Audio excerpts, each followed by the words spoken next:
They didn't knock. They rang the bell twice, sharp and insistent, like they already owned the right to be there. I opened the door to a woman in her 30s with a clipboard pressed against her chest and a smile that didn't reach her eyes. Behind her, a man in business casual with a lanyard around his neck. "Mrs. Porter, I'm Amanda from County Senior Services. This is my colleague, David. We're here for a wellness check, nothing to worry about." I hadn't asked for a wellness check. I hadn't called anyone. But I'd been taught to be polite, to trust people who said they were there to help. That was my first mistake. "Come in," I said, stepping aside. "My name is Dorothy Porter. I'm 67 years old. I've lived in this house for 42 years. My husband died 3 years ago, and I've managed just fine on my own. I volunteer at the library on Tuesdays. I have a garden that's the envy of my street. I pay my bills on time. I'm not confused. I'm not helpless." But apparently, none of that mattered. Amanda walked straight into my living room like she'd been there before. David followed, his eyes scanning the space, cataloging. I felt it immediately. That shift in the air. This wasn't a friendly visit. "Can I get you some tea?" I asked. "That would be lovely," Amanda said, settling onto my couch without waiting to be invited. I went to the kitchen, filled the kettle, set out cups. My hands were steady. I had no reason to be nervous. This was my home. When I returned, Amanda had her clipboard out. David was taking photos with his phone. "Excuse me, what are you doing?" I asked. "Just documenting the visit," he said, not looking up. "Standard procedure." Amanda smiled again. "Mrs. Porter, we received a call from a concerned neighbor. They mentioned they hadn't seen you in a few days and were worried. I was visiting my son in Portland. I told Mrs. Chen next door before I left." Amanda made a note. "And when did you return?" "Yesterday evening." She nodded, wrote something else. "How are you feeling, physically?" "I'm fine." "Why?" "We just want to make sure you're taking care of yourself. Do you have any medical conditions we should know about?" "I have high blood pressure. I take medication for it. It's controlled." "Can you show me your medications?" Something about the way she asked made me pause. Not a request, a test. I went to the bathroom, brought back the pill organizer. She examined it like a detective looking for evidence. "This one's expired," she said, holding up a bottle. "By 2 weeks. I haven't refilled it yet." She made another note. "That's concerning. It's a prescription for arthritis. I only take it when my knees hurt, which isn't often." David spoke for the first time. "Mrs. Porter, do you know what day it is?" I stared at him. "Tuesday." "The date?" "March 12th. "And who's the president?" "I don't see how that's relevant." Amanda leaned forward. "We're just trying to assess whether you're able to safely live independently." "I've been living independently for 67 years. I think I've got it figured out." She didn't laugh. "Mrs. Porter, I'm going to be honest with you. We've seen some red flags. The expired medication. The fact that you left town without telling multiple neighbors." I told Mrs. Chen. "Only one person. What if something had happened? What if you'd fallen?" "I didn't fall. I visited my son." Amanda pulled out a form from her clipboard. "I need you to look at something. This is a voluntary assessment form. It's just a formality, but it helps us determine what kind of support you might benefit from." "I don't need support. It's just a questionnaire. Takes 5 minutes." I took the form. It was 3 pages. Questions about memory, daily activities, whether I felt sad or anxious. At the bottom, a signature line. "What happens if I sign this?" "We schedule a follow-up. Maybe connect you with some resources. Meals on Wheels, that sort of thing." "And if I don't sign?" Amanda's smile thinned. "Then we might have to take other steps." "What steps?" She glanced at David. "We have the authority to request an emergency evaluation if we believe someone is a danger to themselves." "I'm not a danger to myself. That's not for you to decide, Mrs. Porter." The air in the room changed, curdled. "I think you should leave," I said quietly. Amanda stood. She didn't look surprised. She looked prepared. "Mrs. Porter, I'm sorry you feel that way. but I need to inform you that based on what we've observed today, we have concerns about your capacity to make safe decisions. Observed? You've been here 15 minutes. Long enough. David made a phone call. He stepped into the hallway, voice low. Amanda sat back down. She didn't ask permission this time either. Mrs. Porter, I understand this is difficult, but we're here to help. Sometimes people don't realize they need help until it's too late. I don't need help. I need you to leave my house. She didn't move. 20 minutes later, a doctor arrived. Not my doctor. A man I'd never seen before, late 50s, carrying a leather bag. He introduced himself as Dr. Henshaw, said he was a consulting psychiatrist for the county. Mrs. Porter, I'm going to ask you a few questions. I didn't invite you into my home. This is a wellness check, ma'am. You can cooperate, or we can do this another way. What other way? He didn't answer. He sat in the chair across from me and opened his bag, pulled out a tablet. Do you know why we're here? Because someone made a phone call based on nothing. Do you feel that people are trying to harm you? I feel that people are in my house without a clear reason. That's not what I asked. He went through a list. Memory questions, mood questions, questions about my daily routine. I answered everything, calmly, clearly. When he finished, he closed the tablet and looked at Amanda. She nodded. Mrs. Porter, he said, based on this evaluation, I'm recommending a temporary psychiatric hold for further assessment. I stared at him. You're joking. I'm not. I'm not mentally ill. That's what we need to determine. You can't do this. He pulled out another form. This one had more text. Legal language. I saw the words involuntary and 72-hour hold. You can sign this voluntarily, or we can proceed with an involuntary commitment. Either way, you'll be transported to a facility for observation. My hands started shaking then. Not from fear, from rage. I want to call my son. You can call him from the facility.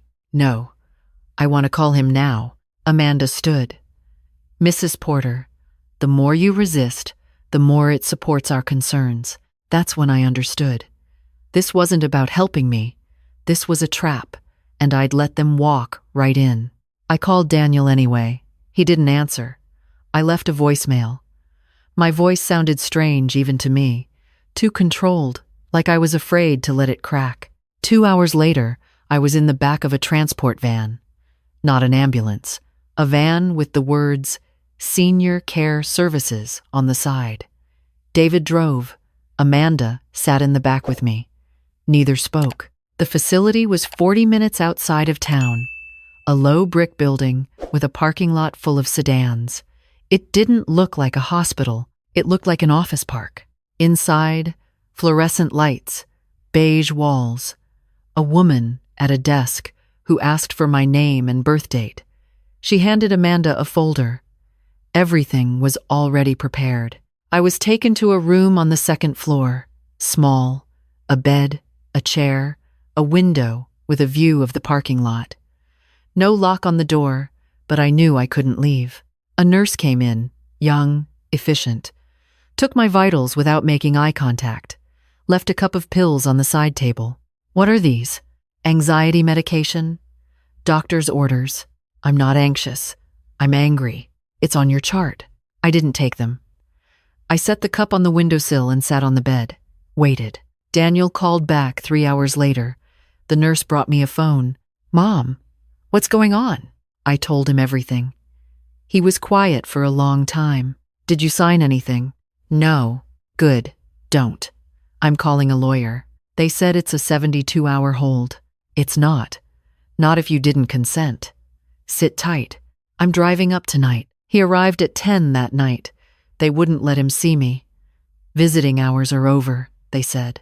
But I could hear his voice in the hallway, loud and furious. The next morning, a different doctor came in. A woman this time, older, with kind eyes that I didn't trust. Mrs. Porter, I'm Dr. Alvarez. I've been assigned to your case. I don't have a case. She sat in the chair, opened a tablet. I understand you're upset, but we're here to help you. Everyone keeps saying that. No one means it. She looked at me for a long moment. Then she did something I didn't expect. She closed the tablet. "You're right to be angry," she said quietly. "This system is broken." I stared at her. She glanced at the door, lowered her voice. "I can't say this officially, but you're not the first person I've seen brought here on questionable grounds.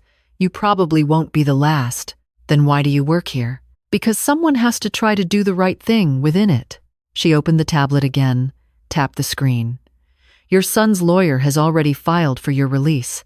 The hold wasn't properly executed. You'll be out by this afternoon." Relief hit me so hard I felt dizzy. "But," she continued, "I need to tell you something. This won't be the last time they try." "What do you mean?" "Once you're in the system, you're flagged. Amanda and David work for a guardianship company. They get referrals from neighbors, sometimes from family members who want control of assets. They target elderly people who live alone. One wellness check, one questionable evaluation, and suddenly you're incompetent. They petition the court for guardianship, and if you don't have a lawyer, you lose. Your house, your savings, your freedom, all of it." I felt cold. "How many people?" "Thousands. Across the country.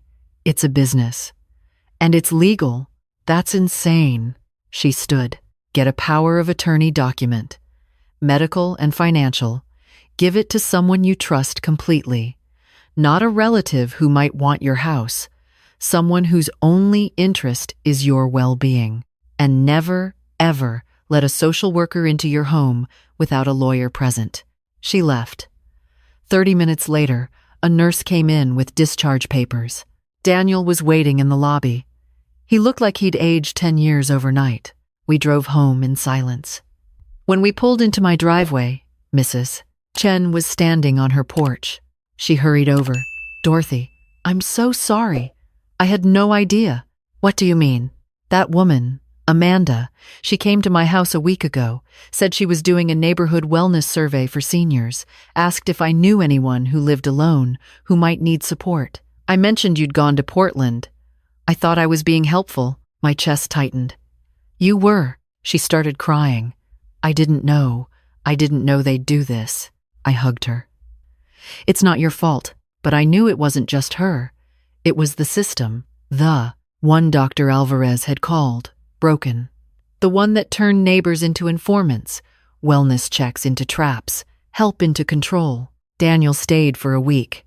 We met with a lawyer, a woman named Sarah Kimball, who specialized in elder law.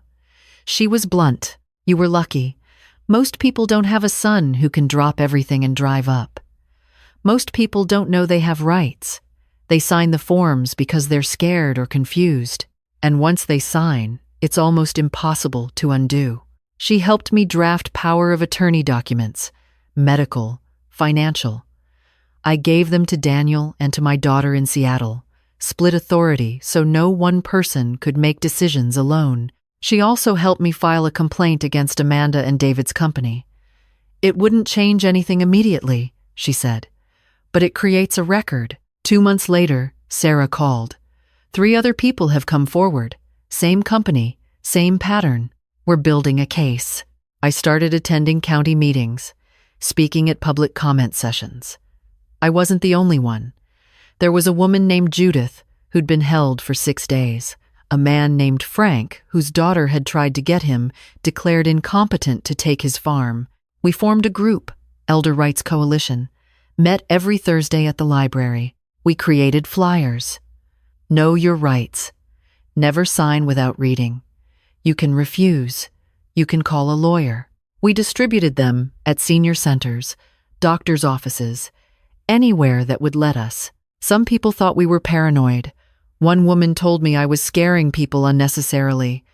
But then her mother was taken in for a wellness check and held for 2 weeks. She called me crying, apologizing. It's been a year now. The lawsuit against Amanda and David's company is ongoing.